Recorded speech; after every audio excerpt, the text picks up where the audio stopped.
Today, we're going to be telling you about the Shakespeare plays that maybe you're not reading. Maybe you've already seen our video about which of the other Renaissance plays you're also not reading too, so make sure you watch that. But we're diving into the plays from Shakespeare that maybe you're not used to hearing make the rounds of the best literature or plays of all time. So stick around, and maybe you have some more books and plays you need to add to your reading list today.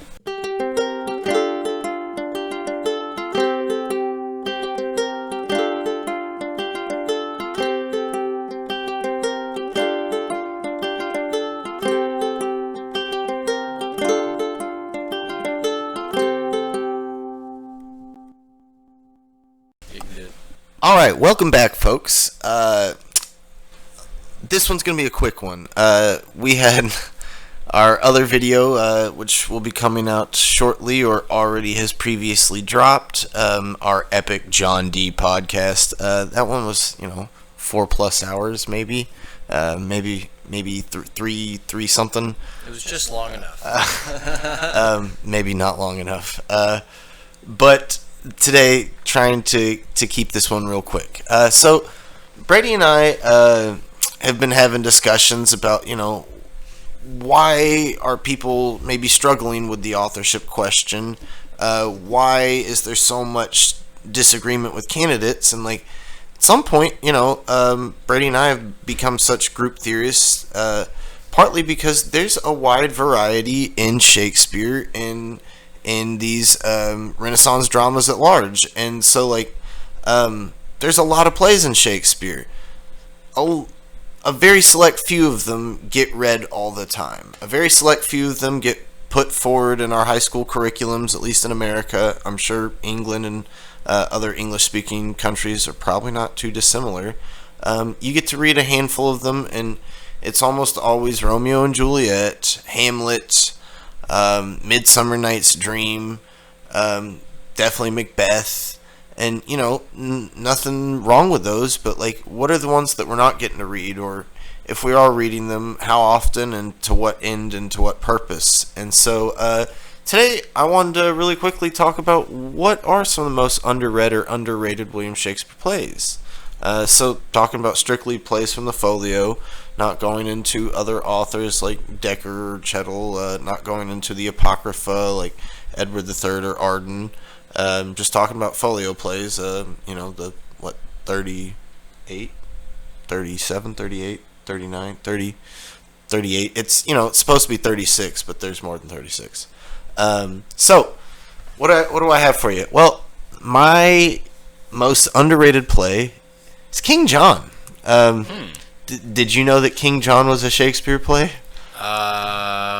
No, if you had put me on the spot, I would not have been able to recall that King John was one. It's definitely not going to be one of these. Okay, yeah. You got to get yourself a copy of King John. Is it going to be in the complete works? Okay, yeah, it should be. It should be. Okay. Yeah. Now, is it so we find out in the folio, for instance, you said that there's supposed to be list 36 plays, and maybe we'll get to this. Let's go to the very next one. Actually, for Troilus and Cressida, but is King John definitely listed in the folio? Do you know? Yes. Okay. I believe it's listed in the folio. It's considered the first history play, but why King John's weird is that so all the history plays pretty much follow an exact sequence. You get the War of the Roses whole sequence. So it starts with Richard II, and then directly after Richard II is Henry IV. That's the guy that deposes him. And then Henry IV, you get part 1, part 2, and then that goes into Henry V, which is Henry IV's son. And then from there you go into Henry VI, part 1, part 2, and part 3. Those are all the guy that he's Henry V's son.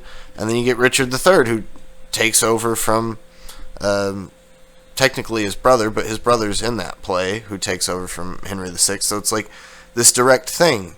There's no real gaps. Maybe you could technically say that Richard's brother Edward IV isn't shown, though there is an Edward IV play. I believe that's a Thomas Heywood play. But so those are all one direct long sequence, right?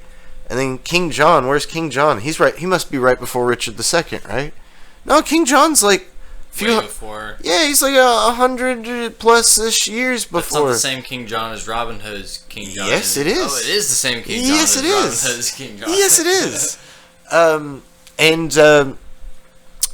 King John may be a reworking of a Thomas Lodge play, the Troublesome Reign of King John, which right now I'm reading Thomas Lodge's Phyllis Sonnets. That was that induction that I sent you a picture of. Okay. But yeah, the Troublesome Reign of King John's maybe yet another one of these plays from the 80s. But it's not Thomas Kidd, it's Thomas Lodge, who's supposed to be part of this University Wits crowd. Shout out Thomas. And so King John, I think, is said to be coming out in the mid-90s, maybe 1596. It reads a lot like the Henslow Diary plays, but it's feels like a really worked over one. But it's this kind of fun, adventuresome romp. It's like maybe the most fun of any Shakespeare play. Okay. Like, honestly, this is like, should be much more propped as a gateway play. Like, okay. This, much more approachable, accessible. Yes, it's like the characters are great. It can get to some deep moments and have some deep lines, but it never bogs you down with like super critical philosophy like Hamlet. Like for all of Hamlet's like great, stuff. Like it's easy to get bogged down, especially as a beginner, and like it's easy to get bogged down. Period with Hamlet, and like but especially as a beginner. And so like King John, you don't get bogged down. It's just like King John and his boys are going over to France, and they're trying to take a bunch of land from the French, and it's during this 100 Years' War kind of crap. And you have one of the main characters is the bastard, who is King John's bastard son, and like just fantastic character, like doesn't do anything like the right way, but totally gets things done, and like he has the chance to maybe like try to usurp John, and like totally doesn't, because he's like, nah, that's not really my shtick. And like some people said, oh, that's Shakespeare kowtowing to monarchical divine right kind of stuff, which is totally in Shakespeare. People have also said the same of Daniel, and this might be during that mid-90s Daniel Shakespeare kind of interplay. But like it's very much not necessarily kowtowing to John. John definitely looks like he doesn't. It's not a tragedy. John doesn't die at the end. I guess. Is it a comedy? It's a history play. It's a history. Yeah, like it's just a fun romp. But like usually I don't go in for stuff that's not as tragic, and this one I totally do, because like John is not like totally ahead at the end. Like John still kind of got some comeuppance, and like the bastard still got rewarded in other ways. And so I don't know. I won't stray too long on King John, but I did want to take an extra second. I did put it up at number 1, even if it's maybe not quite as good as some of the other plays below it. It really is like slept on. People don't even know that it exists, and it is so much fun. It's unexpected. Yeah, everybody should go check out King John. Subscribe. My dad's name is John. Alright, number 2, Troilus and Cressida. That's one that we talk about in a lot of our videos, and maybe you've even read some stuff in. Troilus and Cressida, 1, is just awesome for the authorship question in general, because there's a lot of weirdness to it. It's like... Check out our Henslow video. Our Nash Decker video. There's this, like, weirdness about Troilus and Cressida, because if you, look into the first folio, it's not listed in the contents. It's not one of the 36 plays listed, but it's totally in there, and it's like not numbered correctly. It's not numbered at all. When you go to the table of contents, because I was looking through yours and I wanted to specifically find it, and I'd go through and it's like just not listed in there, and you have to like just randomly find it. It's like the secret hidden play, and it's like, I don't know, we've said before that it seems very clearly not by maybe the same hand that's a lot of the other hands, but it also seems that it is by the same hand as a lot of the other plays, and it clearly seems like a Decker-Chettle-Webster sort of affair, as it's basically listed to be in the Henslow Diary. But aside from the authorship question, why is it just an underrated play on its own? Well, like, if you've ever seen that Brad Pitt movie, Troy, it's not the greatest movie, but why does it work at all? It's not because the slow-mo special effects. It's not because of Eric Bana's stellar acting. Like, it was just Brad Pitt's looks. Yeah, well, I mean, that makes any movie that Brad Pitt's in. But why else does it work? Well, it's because it's using the structure of the Shakespeare play, and it's like all about the sort of political leadership struggle that happens in a government where you have a leader that's maybe not as fit to lead as another person that's below them, or maybe the person below them wields some sort of power over them, and so you get this whole Achilles versus Agamemnon thing, and then that's juxtaposed with this, like, seemingly perfect thing with Troy, with Priam and Hector, but yet somehow the seemingly perfect thing with Troy, that's the one that's losing to this totally dysfunctional Greek thing, and it's, almost purely because of Achilles' like sheer dominant talent. Like, without Achilles' just natural talent, none of this can be done. And the Ulysses figure is super fascinating. He's the sort of one that's doing all the machinations to make sure this all does go to according to plan. And so it's not just Achilles' pure talent. It's like because Ulysses like super mind genius, and so it's like, as great as the Trojan structure is, and it's all perfect, harmonious, and classical, it's inferior to what seemingly looks like a, dysfunctional system, but like it's totally more functional because of the super meritocratus, thing where you have Ulysses the genius pulling all the strings and making Achilles the supernatural talent do all these things with all the skills, and lo and behold, the Trojans win. And you also get the cool subplots where Tharcides is like totally making fun of Ajax all the time, and it's hilarious. And Troilus and Cressida's love plot story, it's not the greatest, but it totally is very Sidneyan and Samuel Daniel-esque and John Ford-esque, and it's nice because I'm not a super into love story guy, and like you get just enough, and then you get all the other cool stuff, and so I've seen people say Troilus isn't a great play. It's maybe not paced perfectly, and it does jump maybe a little bit all over the place, but all the characters are worthwhile, and like I said, all that political machination stuff super interesting. It's great. Let me see. Othello is totally not really an underrated or underread play, but I listed it on here because I just don't feel like people are even like reading it. Like, I feel like it's got good real estate as far as the name goes, right. As far as it's got good I feel recognition as far as like, oh yeah, Othello, and it's like, what's that one about again? I mean, I know what it's about. Yeah, but I honestly have not read Othello, so like I feel like every authorship guy, I haven't read Othello. But like, to be fair, like a lot of people feel like they don't need to read Othello because they have the paraphrased version already. They've already gotten the spark notes, if you will. Like everybody knows the basic story structure of Othello, and so like I don't know. There's been a lot of sort of recrystallized, reworked versions, like you've mentioned in another video, that Josh Hartnett movie with Julia Stiles called O. It's like, yeah, that's totally structured off of Othello, but is it using the Shakespearean language and any of that? No. And so we all get this kind of just watered down version of Othello, and very few people read it, and even when you read it, you're reading it still looking for that watered down version where, surely the play is talking about race and racism, but like, I don't think that that's the real crux of the play. It's I like think the most bare bones, I feel exoteric reading of it. Right, absolutely. That's exactly it. And like at some point, that's the racial setup is just a device to go farther. And at some point, Othello is all about investigating the validity and the flaws and the efficacy of empiricism.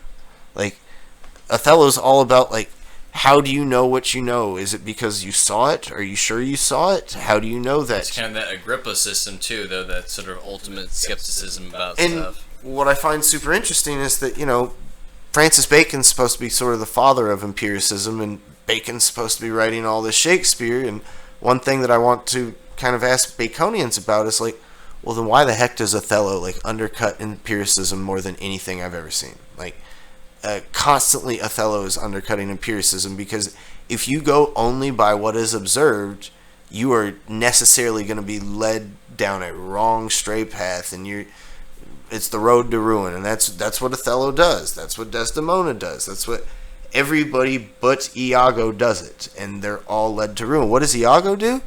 He uses logic, and like at some point, it's like this rationalist versus empiricism thing, and like so for Bacon to be the father of empiricism and having written Othello, it's weird that it's like almost championing rationalism, but yet Iago is the villain, is he not? So like Iago is totally the Machiavellian villain, but yet he is by far the It's like empiricism has like some sort of innate like innocence to it, that it's like it is just trying to be earnest and honest and right stuff. But here's like but rationalism. Yeah, rationalism is gonna. I can twist it around to make it rational or whatnot. Right, right. And so it can almost undercut my undercutting of it. Yeah. Like, but deep cutting. and so maybe it's a good argument for Baconians that clearly whoever wrote Othello has thought deeply about these things. But as we show in our John D video, that like Sidney's definitely coming from this Agrippan sort of rationalism, and like he says that you learn stuff through direct illumination by God, but also through natural reason, rationality. You have to think about it, and so maybe illumination by God is like very literally empiricism. And natural reasons very literally rationalism, and like I guess Sans D and Sidney, nobody codifies those two together until like Immanuel Kant in like the 1700s. Like that's the big rift in philosophy. Who's right? Is it the empiricists or the rationalists? And like a lot of people say Kant fails to do that, and but like clearly Bloom would say Shakespeare did. Shakespeare's already done it, and he does it in Othello. So I don't know. Real, right? Like Othello is like. Do you ever hear people talk about Othello like that? No, because people aren't reading it like that. People aren't talking about it like that. Just the clear, obvious black surface versus level white story, kind of stuff. story or whatever, right? And which once again is totally awesome, relevant, and makes for excellent gateway. Shakespeare, but it's not the whole full story, and also at some point Othello's language does get rather dense. Like it's not always the easiest to read, and so while it's got a great gateway story structure, like its language, trying to figure out Iago's tone and like where Iago's motivations are and how his lines would be sort of delivered, like it's hard to envision sometimes because it's real dense, and it's got slang, and it's got empiricist philosophy terms, and got allusions, and so that may be why people don't get to that reading. Let me see. Taming of the Shrew, very similar. People just read it for the surface level reading, and even if you do just read it for the surface level reading, this is the funniest Shakespeare play. Kind of hands down, this is funnier than As You Like It. This is funnier than Much Ado. This one's hilarious, absolutely hilarious.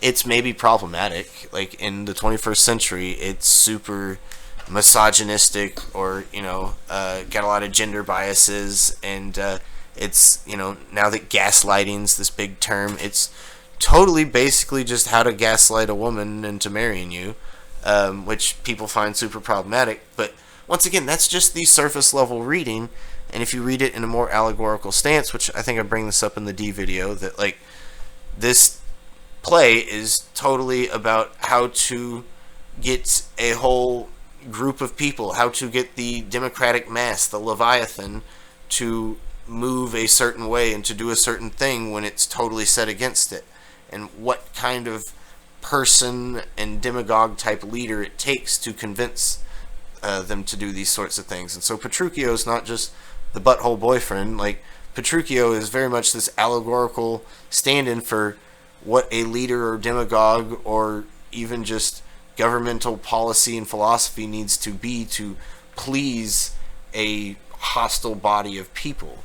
And so, like, Taming of the Shrew, like, we're the shrews, you know? They're the tamers. And I don't know, that reading's, like, super potent to me. And it's also got a lot of this cool, like, Baconian, Middletonian, like switching up of characters and people being in disguise and really being somebody else, and being a noble in disguise is a nobody tutor. Which, wait, wasn't Samuel Daniel a tutor to maybe Sydney's kids? Oh, out there, yeah, I was saying tutor. Oh, tutor, yes. I thought you were saying two-door. Oh, so no, sorry. So, like, like. One of the characters that's trying to get with not the Shrew but the Shrew's sister is this, noble Italian dude, Beatrice, okay. and there are Baconian connections to this play.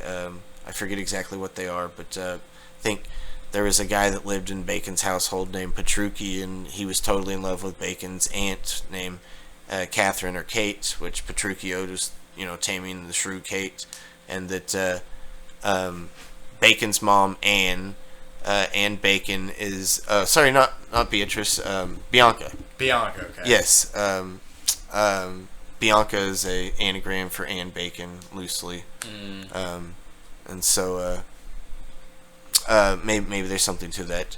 But this noble guy is totally acting like he's the tutor to the princess so that he can woo her while nobody else is around, and just thought that, kind of, now that we've done the Sidney Samuel Daniel reading, that Sidney is maybe a noble hiding as Samuel Daniel the tutor, maybe not necessarily to woo Mary Sidney or anything like that, but maybe when he's living with Penelope, and that, if Bacon's aware of that fact and he's maybe the main hand penning the Shrew, then it's another way to write in one of these Sidney type things, or maybe it suggests that Sidney's penning the Shrew with Bacon, or blah blah blah blah. But yeah, once again, definitely think that Taming of a Shrew is written earlier, and then the later Taming of the Shrews getting penned around 1600. That's the medicine for a cursed wife, as we see in the Henslow Diary. Real quick, you said that it's the funniest of the Shakespeare plays. Is it funnier than any of the other outside Shakespeare plays, like a Dekker or a Webster Johnson? It's on par with Dekker's, like, regular city comedies. Like, it's on par with or not just city comedies, but regular domestic comedies, like The Shoemaker's Holiday. Very similar to that. Very much like a lot of characters having quick banter, people misunderstanding, but like kind of making wry comments about it, and like, I don't know, specifically not just that, but like the tone of the characters and like the irony, and just like when you say someone's got a good sense of humor, like Dekker's just got a good sense of humor, and like so Taming the Shrew is very much like that. The funniest play I've ever read is Ben Jonson's The Alchemist. Really? That that's crazy. That's like Marx Brothers, like Woody Allen, like it's just like super intricate and like so thoroughly plotted out. Every character's like line, intro's another joke. The JPMs are jokes per minute. Like boom, boom, boom, boom, boom, That's boom. a terminology. Yeah, like they're just hitting boom, boom, boom. And they're like, some of them are like rated R jokes. Like, I don't know if I want to say it on screen, but like, there's one part in The Alchemist where Doll, who's the chick that's working with these two con men who are alchemists, who are literally con artists trying to con all these people out of money. Yeah, super.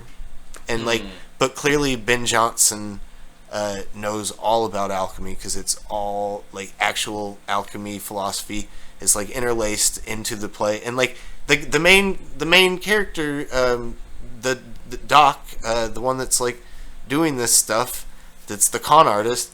Clearly, he knows all about alchemy too, but he's still a con artist, and like it's interesting. But at one point, they're trying to con a guy, and they need to like stall him in another room while they con another guy in another room. And they're like, "Doll, go distract him," and she's like, "What do you want me to do with him?" And they're like, "Go freaking milk his epididymis," and it's like, what did they just say?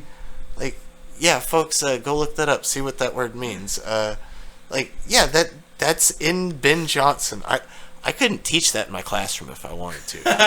Like, and that's partly why we don't read Ben Jonson at the same level as Shakespeare anymore, because our post-Victorian mores are like, ooh, that's dirty. We don't say that. Ooh, no. But like, I don't know, in the Renaissance era, there were people walking around with giant wiener pendants on their shirts and coats and jackets and stuff. And so like, there's try wiener pendant. Yeah, like their sense of sexuality and moral practices around it are very different than ours, and like, and you know, usually they're much more about puns, but like, if you can make a word big enough, then like you can probably just slip it in. And like, I'm sure not everybody back then knew what that word meant. Maybe that's the first use of that word. I'm not entirely sure.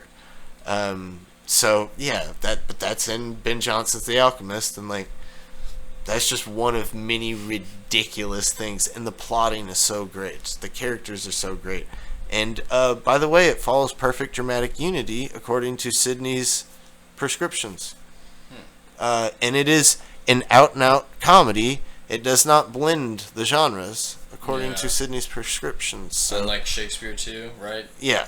So a lot of his comedies kind of do that. Yeah, definitely his comedies blend. Didn't you kind of say also Taming of a Shrew is kind of dark, and that it's not like some of like what we know as the story, but like doesn't he like take what's her face away to kind of like, I don't know, I feel like there's some sort of like dark sort of. Oh like, yeah, they're like, he's doing it all for like a bet purpose, so that he can like, you know, get money, and because he's basically a broke guy. He himself is almost a con artist, right? And like, but yeah, like. But I thought he entraps like Kate into something like he, sort of like there are times when he's like, if you don't do what I want you to, I'm gonna drag you through the streets by your hair. Like, it's like, oh, I thought this was a comedy. But like I don't know. Once again, that's like our post-Victorian mores. Like, you don't do that to women. My goodness, chivalry is, my God. Like, but I don't know. Back then, they like dragged the wench by her hair. I don't know.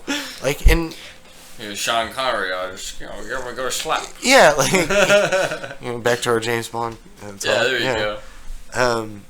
So let me move on. Almost done with this here. Coriolanus, shout out Jeff Mead. Coriolanus is every bit as good as Julius Caesar or Antony and Cleopatra. It's honestly better than Antony and Cleopatra and probably Julius Caesar. It's a little drier, and it's very dense with political philosophy, and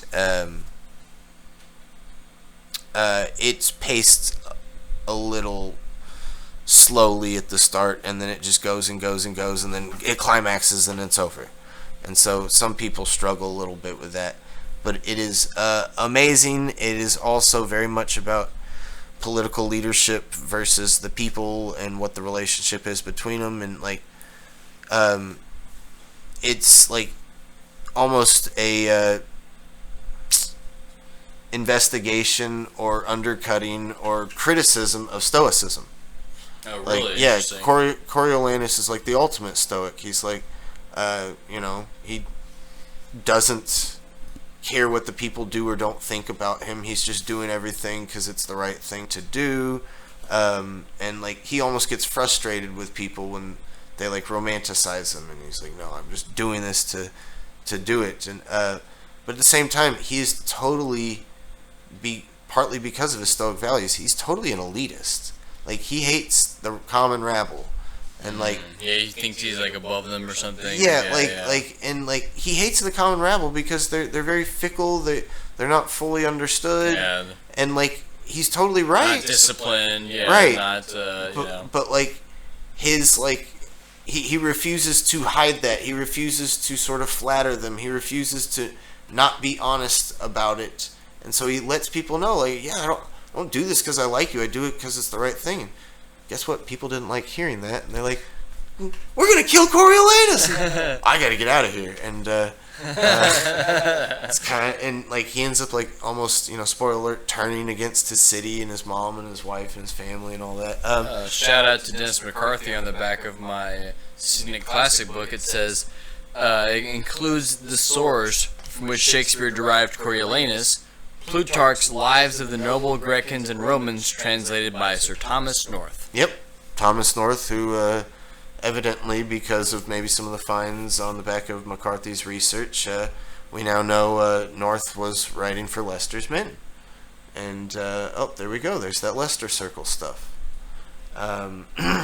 Sydney Triangle reference. Let me see. Alright, these bottom three, you guys are like, these aren't underrated. These aren't underread. Maybe not in undergraduate college classes, but definitely in high school. Nobody's reading these plays. We never read any Richards in high school. Maybe we took a peek at a Henry play, I want to say, but definitely never touched any Richards. And, these are plays that used to get made more. Like Richard III and Richard II were probably bigger in the 1800s and early 1900s. And maybe let us know if you're like also like from, across the pond and England, and maybe it's like that's part of the same curriculum. That's common curriculum. Yeah, maybe if that's different than out of the side. Yeah, of the United that's States. a fascinating aspect. Absolutely. I don't know. Like Richard III is very influential for like plot structures and stuff. Like people say that the House of Cards series was based off of Richard III, which it's not. House of Cards is totally off of Macbeth. But I do see a lot of Richard III in Scarface, right? Which people also say is Macbeth, but I think they got that one backwards too. I think Scarface is totally Richard III. So if you could summarize or give a quick trope comparison of the Richard III, and like Richard III and Macbeth are already very similar, right? And so like Macbeth is all about what happens to maybe a decent dude if given, the chance for power. What happens? And Macbeth is also so much about the cosmos and the witches and the prophecy and causality and time. Richard III's not as near as much about that kind of outside external stuff. Richard III's all about in here, like it's so much a psychological very play. Cerebral, it's how to manipulate people, how to socially interact to get what you want. Richard III is this like gnarled, hunched over monster of a man that's ugly and hideous, and everybody knows that he's spoiled and a manipulator. Everybody knows that, and everybody hates him.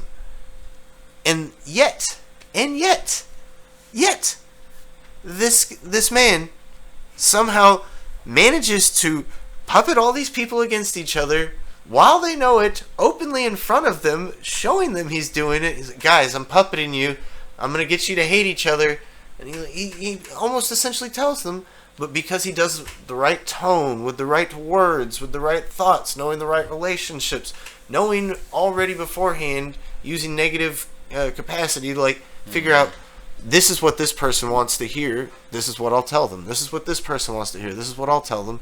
And all the while, and like all that's super interesting, but what is like the next level, that takes it to the next level, is like Richard's relationship with himself, his own self-awareness of this, and like how much he almost like gets off to like this whole thing. Like at the end of the day, it's not being the king that Richard loved, it was climbing to be the king that Richard loved. And in some ways, it's the inverse of Macbeth, right? Macbeth hates the climbing up. Macbeth, the climbing up gets. Oh, I'm sick. I hold on. And then, like, aren't you a man? Are you not a man? Like, hold on, Lady Macbeth. I gotta go cry and throw up for a while. Like, no, Richard's like glorying in it, and like watching him glory in it. And watching him do this transition from the start, where he's not the king. He wields very little power, and he's sitting there almost not quite suicidal, but like definitely down on his luck, but like also with this wry ironic sensibility that he knows he's down on his luck. Of course I'm down on his luck. I'm a freaking gnarled monster of a human being. Why wouldn't I be down on my luck? Like and there's just so many levels of tone and irony to the character, to all of his interactions, that it's so much fun to sit in Richard's chair. Like, he's supposed to be the villain. Did you ever see that movie Nightcrawler with Jake Gyllenhaal? Yes. It kind of reminds me a lot of that character, where it's like people can clearly tell, like, dude, you're just like a scumbag dude, and he's just like, but I'm gonna work for you, and I'm gonna be like your best, right. Yeah, this sort of like, and he's very aware of his own like psychopathy or whatever. Also, There Will Be Blood. Okay. Yeah. It's definitely a character study. It's a fascinating character study, and like. It may be the most penetrating of psychological plays outside of Hamlet, maybe including Hamlet. And so, like, I don't know, Richard III is maybe my personal favorite for number one Shakespeare. Maybe I got to give it to Macbeth. Like, 'cause Macbeth's got the witches and all this. It's got the lines. Richard III's real quickly, I'll give a shout out to Al Pacino. Al Pacino made a documentary in 1996, and it's called "Looking for Richard."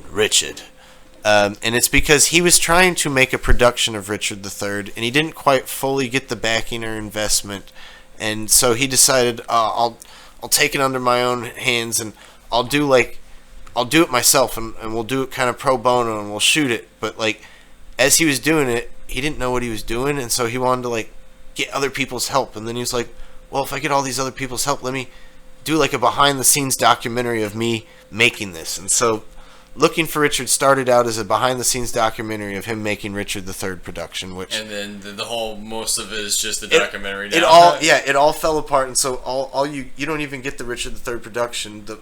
You just get a few really poorly done scenes in this Looking for Richard documentary. But what he says, the point of the documentary is he wants to understand why people don't like Richard III anymore. It was like considered maybe the best Shakespeare play, the late 1800s, early 1900s, all the way up into 40s, 50s, 60s. It's one of the tops, and then all of a sudden by the 80s and 90s, people don't care, people don't want it. Definitely, I feel like the average American is not like.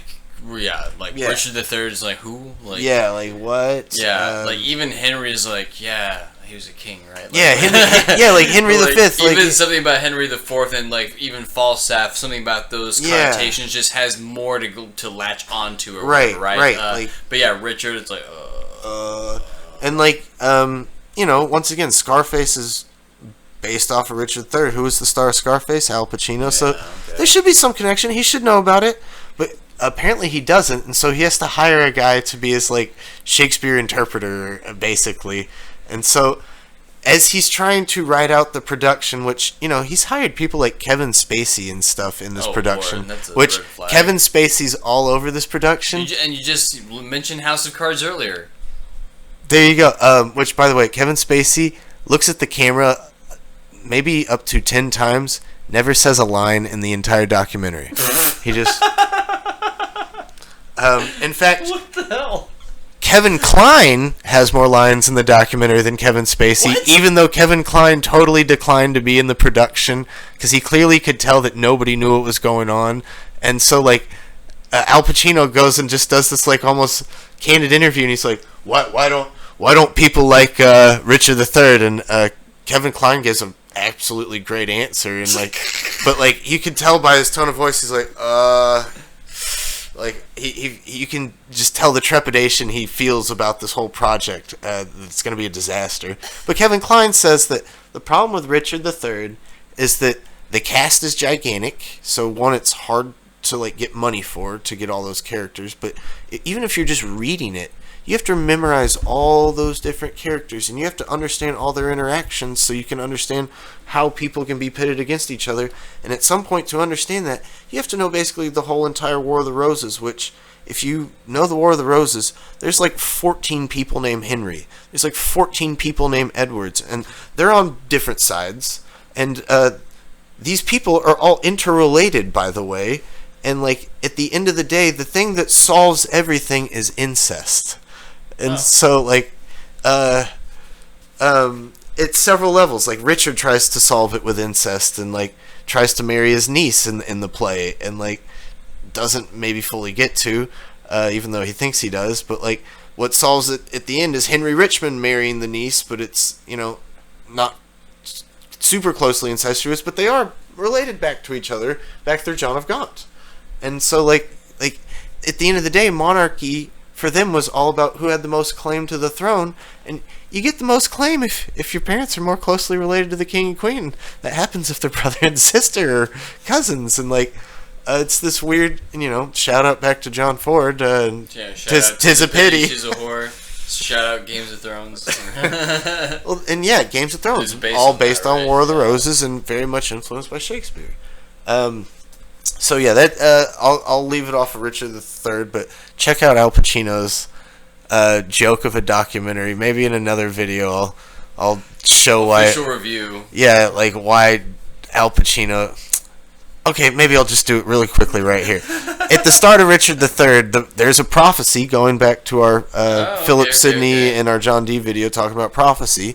There's a prophecy that starts off Richard III, and the prophecy is Edward the king, while he's sleeping, hears a prophecy that his family will be murdered by G.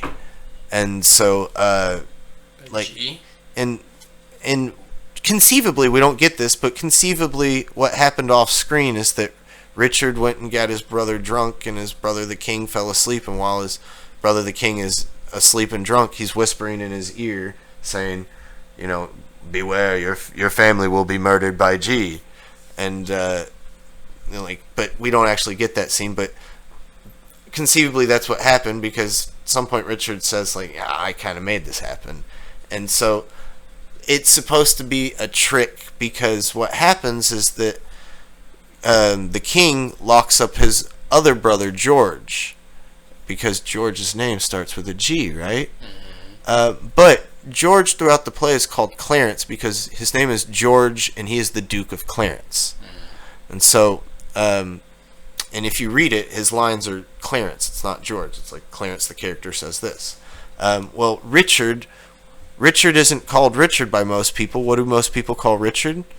Well, he's the Duke of Gloucester, which also starts with a G. So it's this weird thing where Richard in his prophecy had to sort of tell the truth. He could have just been like, beware, your family will be killed by George. Well, when you were saying like, oh, there's a prophecy at the beginning, I thought you were going to say Macbeth, because there's prophecy by the witches, but once again, there's a sort of like double meaning in their words of saying like, oh, you won't be replaced by a man born of a woman. So he's right. like, oh, I'm good to go, right? Right. But, there's this weird Sphinx riddles, Sophoclean sort of, like you can't get the full information, but yet you do have to tell them the truth of the information in the prophecy. And it's one thing when it comes from the witches, because they're bound by some kind of fate, truth, God force thing, but like, why is Richard the manipulator giving away any of the truth? Why doesn't he just go up and say, hey, George is going to kill your family?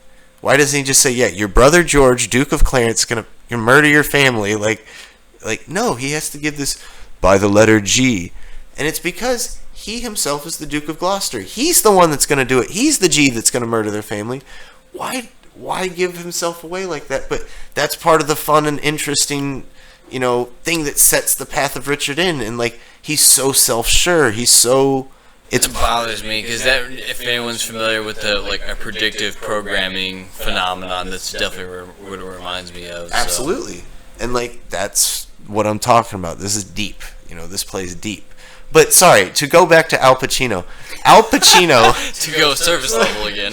Al Pacino takes it beyond surface level. Like, this is This We're in the is stratosphere. yeah. This is the ether. This is like the luminiferous ether of yester century. Yeah, like Al Pacino's getting his interpreter guy, who's this real dweeby librarian type dude, and the dweeby librarian's like, well, it's called G because his brother's name is George, but his name is Gloucester. And Al Pacino is just flummoxed with this. He's like, I don't understand what's happening here. Why are they saying G? Like, G like for God? What's G stand for? And well, G for George in Gloucester. And he's like, yeah, but I don't understand. Why doesn't it say Clarence? Like, his name's Clarence. And he's like, well, he's George, Duke of Clarence. And he's like, well, if Clarence is the one getting locked up, see, this is why people don't read Richard III. They get confused. It's crazy. They get confused. And so in his production, he rewrites the line to, your family will be murdered by the letter C. Which makes no sense. Like, Richard doesn't have a C in his name. Like, oh my god. And so, like, it just totally... It almost sounds like a joke. It's almost like them pointing to it, almost like at some point. Right, and, like, Al Pacino not only did that, he put it into his movie and distributed that movie. He let us see that scene. Yeah. That's how little wherewithal he has for Shakespeare. Right. Which, he's doing this on the back of winning an Oscar and being nominated for an Oscar. Like, he wins it for... playing the blind guy, Scent of a Woman, and he's up for it for Glengarry Glen Ross in Best Supporting Role, which I think they get it backwards. He's not very good in Scent of a Woman, but he's unbelievably good in Glengarry Glen Ross. It's one of the singular best roles I've ever seen a human being play is Al Pacino and Glengarry Glen Ross. So it's not like I hate Al Pacino. The guy's a natural, very literally in the old Shakespearean sense of the word natural, which meant like, duh, you're like an idiot savant, Yeah. Like, yeah, he's a natural. Sorry, that I could talk about Richard III till the cows come home, and I won't. We're gonna talk about two more, and then we'll be done here. Richard II, also super underrated. People sort of read it, people sort of laud it, but they don't read it often. People don't usually know the plot structure of Richard II. Even less so than Richard III. It's not as much fun as some of these other ones. It's a little drier. It's written in verse a lot of the time. Going into our whole Samuel Daniel conversation, this is the most Samuel Daniel of all the Shakespeare plays. Richard's monologue, for God's sake, let us sit upon the ground and talk about old kings, and I forget the exact lines, but that's totally out of Samuel Daniel. Like, that's that's Delia's Sonnet 46. That's Shakespeare's Sonnet 106. That's the whole Samuel Daniel epic poem set, the Civil Wars. Like, it's all in there. And by the way, Richard II's called the Poet King because he's so like obsessed with his own poetry. Like, at some point, Richard's flaw as a king, other than homosexuality, is that he's like, and which is totally in the play, and it's totally in Marlowe as well, Edward II, much more explicitly so, but it's also in Richard II. But like, his flaw is that like he's so encumbered by the potentiality of his imagination that he can't like fully take the external world seriously. Like, and it's very subtextually so. It's not as near as explicit as something like Richard III, where Richard's very explicitly into his own machinations. But you can just tell as Richard starts to wax poetic, Richard II waxes poetic, he'll just sit and he'll just spout out beautiful poetic philosophy, like just spouting out Samuel Daniel sonnets on the spot. And it's like, a mind like that should be able to do whatever it wants, but it can't seem to rule this kingdom. And what is it? What's this disconnect? Not grounded or something like that. And at some point, it screams Sidney to me, right? Like, Sidney's this, almost banished poet that like can't have, workings on this political world like he used to. If he could just use his vocabulary and words to just do as he please, or enact his will maybe on right. The but it's never the words are never gonna quite even as well as you are, is that there's still some sort of like. That's not the end-all, be-all of right. like really getting all of your stuff that you want. And at some point, like, he has to disappear from the scene, and he just becomes this forever poet, right? And so we get Sidney, the big political actor, but then is sort of banished from the scene, maybe because of his, love affair. Maybe there's something to the Dyer Sidney thing. Maybe it's just like allegorical for, he was so focused on the Penelope thing, he couldn't do any of this political stuff correctly, and so he has to banish himself to death or something like that. I don't know. Super stretch of a reading, but yeah, go read Richard II's lines, and it screams Sidney, it screams Daniel. And it's like some of the most poetic lines of Shakespeare. And then last but not least, Henry IV Part 1. A lot of people do actually read this, and we talked about Falstaff. Falstaff definitely gets a lot of love. But I feel like the normal lay folk aren't familiar with it as a text, even though they're familiar with some of the characters, ideas, and themes and motifs and all that sort of stuff. Just read the play itself. It is kind of a wandering plot. It's very much just a coming of age thing, and it's not even super formulaic coming of age like we think about it. It's just Hal, aka Prince Henry, who will become Henry V, the son of the King Henry IV. It's just him palling around with his buddies, getting drunk, and watching Falstaff do ridiculous stuff, and sort of egging Falstaff on to do ridiculous stuff. Meanwhile, in the backdrop, his dad's totally at war with who should be his rival, like his distant cousin, who's also named Henry, Henry Percy Hotspur. That guy's trying to take over the whole kingdom, and like, what are you doing? You're over there getting drunk with your buddies, and like, at the end, it all kind of comes into reality, and like, they do have to go and fight, and they do have to have this coming to reality situation, and it doesn't get to be fun and games anymore. And I don't know, like, that's how coming of age stories should work. Like, this moment of realization, and yes, there's got to be some sense of responsibility and growing up and like coming to it, but also like, when you do that, there will be necessary disillusionment, and like that's all in there. And I don't know, the lines are great, and like, I know Falstaff's monologue about valor, it's great. Alright, folks, those are just 8 random underrated plays. If there are other ones that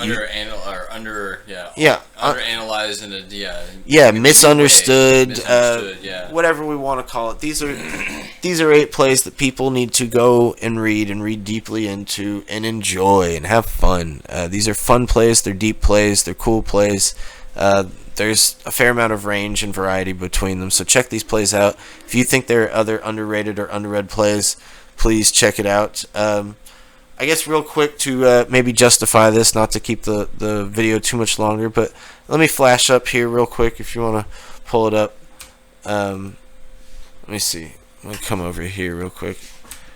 I have another page for you. So, if you want to see how you align with me, and I didn't put Brady's name on here because Brady hasn't touched quite all of these plays, but Brady and I do generally have similar taste, and when Brady does get around to all these plays and comes up with a list, it's not going to look exactly like mine, but it'll look something similar. And so I use the old video game ranking system. If I know some of you guys are older folks, but maybe you've seen this tier list ranking system. You start with this S tier, which is considered just the best, the top. And then it goes to A tier, B tier, C tier, D tier, F tier, just like grades. And video games do that to figure out what weapons or characters are the best to use, and people crunch numbers and stuff. And if you guys ever check out real big YouTuber Tierzoo, he applies that sort of formula to animals, and so he says, what are the best animals in the cat family? And so like the jaguars in the S tier, but the lions and y'all check it out. Tierzoo's fun. It's a helpful setup and system, because while we have the numbers ranked, I noticed in our essential readings video that I had the top 25 plays not by Shakespeare that I'd read, but like, I was listing plays that I hated, like the Knight of the Burning Pestle or Salamis. Like, those are not fun plays to read. I did not like them, but I only had 25 on the list, so maybe I should have put a tier along with it so you could see, oh, these are like C or D tier plays, but they're just you only have 25 to list. So I wanted to sort of give grades along with a rank. So here we go. Macbeth, Richard III, King Lear, Othello, Hamlet, Henry IV Part 1, Richard II. A lot of the ones that I was already naming to you, plus maybe some of the most read ones like Macbeth and Hamlet. Those are the ones to me unquestionably God tier. You'll notice the proclivity towards tragedies. I don't know, Brady, you're familiar with some of these, right? I mean, like, there's surface level stories. I haven't dove into them as deep as you have or whatnot. But yeah, I'll probably just abstain from making any too many judgments. Okay. I just love Macbeth. Yeah, shut up. We go to the A+ tier, and like I said, a lot of these names that I was showing you: Coriolanus, King John, Troilus and Cressida, Taming of the Shrew. But also have some of the bigger plays on here, like Julius Caesar. Like, that's almost a perfect play.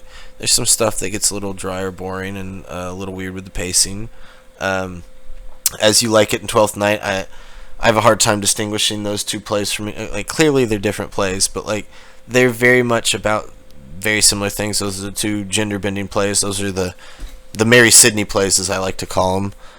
Or the Amelia Bassano plays. Like, these are the if a woman is Shakespeare, these are the two plays that people quote the most to prove that idea.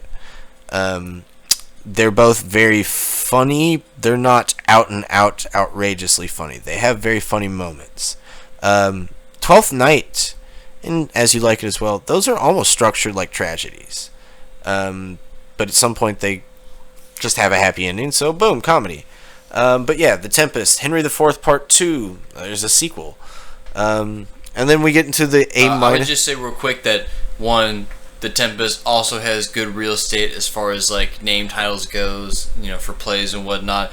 And, I don't know, I'm pretty sure people make this relation, but Merchant of Venice also comes off as like a very unique Shakespeare title, but I feel like it's still not one of the ones that's definitely like much wherewithal about. Yeah, I would assume that people would know about the sort of Jewish connection or question about and so, that relates back to the Marlowe Jew of Malta, and so same way that Richard II's kind of maybe a loose sequel to Edward II, with the gay king being deposed.